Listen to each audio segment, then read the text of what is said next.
एक गांव था जहां हर शाम गांव के चौपाल पर एक बूढ़े बाबा आते थे जिनका नाम था पकोड़े वाला काका।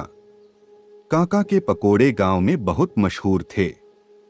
हर शाम जब सूरज ढलने लगता तो काका अपनी पुरानी साइकिल पर अपना सामान लादकर चौपाल पर आ जाते थे। उनकी साइकिल में एक बड़ा सा लोहे का डब्बा बंधा होता था जिसमें गर्म तेल, बेसन और मसालों का स्वाद होता था।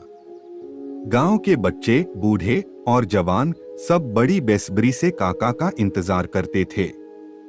जैसे ही काका आते, चारों ओर काका आ गए, काका आ गए की आवाजें गूंजने लगती।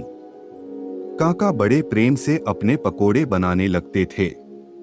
उनके हाथों में ऐसी जादूगरी थी कि एक बार जिसने उनके पकोड़े खाए वह उनका दीवाना हो जाता। काका के पकोड़ों का स्वाद इतना अद्भुत था कि आसपास के गांवों से भी लोग उन्हें खाने आते थे। उनकी पकोड़े की दुकान पर हमेशा भीड़ लगी रहती थी, लेकिन काका कभी भी किसी को बिना पकोड़े दिए वापस नहीं भेजते थे। उन्होंने हमेशा कहा कि पकोड़े का स्वाद तो तब ही आता है जब सब मिल बांट कर खाएं। एक दिन गांव में मेला लगा। सभी लोग मेले में जाने के लिए तैयार थे, लेकिन काका का क्या? लोग सोचने लगे कि आज तो काका मेले में अपने पकोड़े कैसे बेच पाएंगे। परंतु काका ने गांव वालों को चौंका दिया।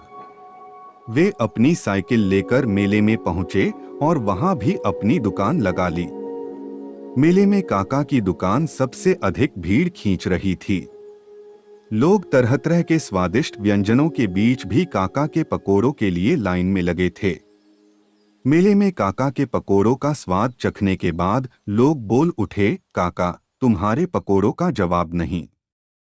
काका ने हंसते हुए कहा, भाई, ये तो आपके प्यार का स्वाद है। काका का यह प्रेम और स्नेह ही था जिसने उनके पकोड़ों को इतना खास बना दिया था। और इस तरह काका और उनके पकोड़ों की कहानी पूरे इलाके में मशहूर हो गई। समय बीतता गया, पर काका के पकोड़े और उनकी मिठास भरी बातें गांव वालों के दिलों में हमेशा जिंदा रहीं।